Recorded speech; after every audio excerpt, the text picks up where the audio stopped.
In the last two videos, we have found correlations with ordinal data. In this and in the following video, we're going to find correlation with nominal data. In other words, data that are simply in categories and are not ranked in any way. Also, in the last video, I promised that this would be a briefer video, and I could make that promise because finding the phi coefficient for nominal correlation is very simple. Here is the problem from your textbook that I will demonstrate. A researcher is interested in how race affects the perception of racism in America, so he samples 120 individuals who are either black or white and asks them if they believe that racial discrimination is still a problem in the United States. Using the following data, construct a chi-square and determine the phi coefficient.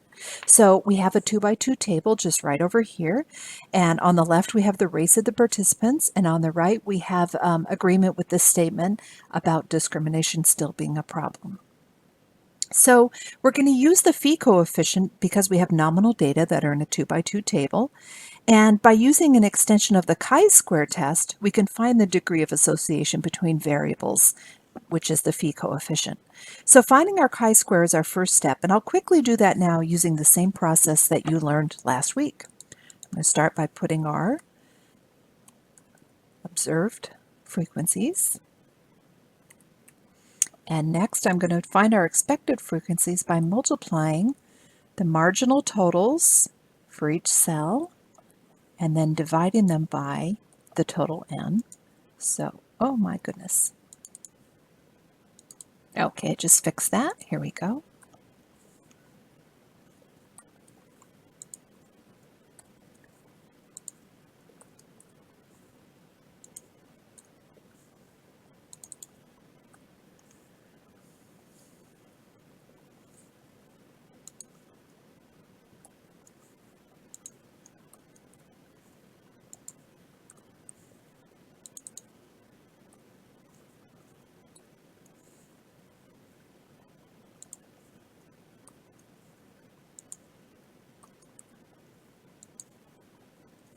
And as I mentioned last week, this is the hardest part, is finding these expected frequencies. But I want to make sure I did them correctly, so I'm going to quickly sum them up. And yes, I did them correctly because the number here matches the total n over here. So we're good. Now we're going to minus the expected frequencies from the observed frequencies. So observed minus expected. I'm going to drag that down.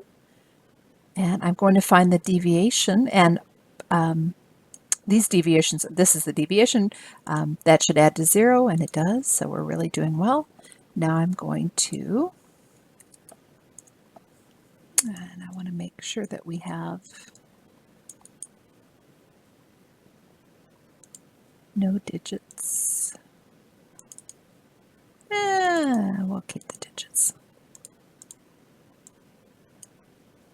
All right, and our last step is to take the observed minus the expected frequency squared and place that over the expected frequency.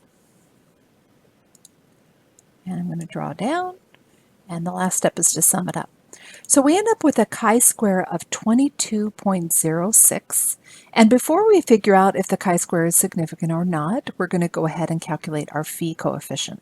And we do that by following this formula here for phi, the square root of the chi-square over our n.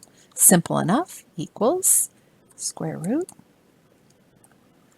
of our chi-square over our total n. And that gives us a phi of 0.43. So that's an indication of the relationship between race and perceptions of discrimination.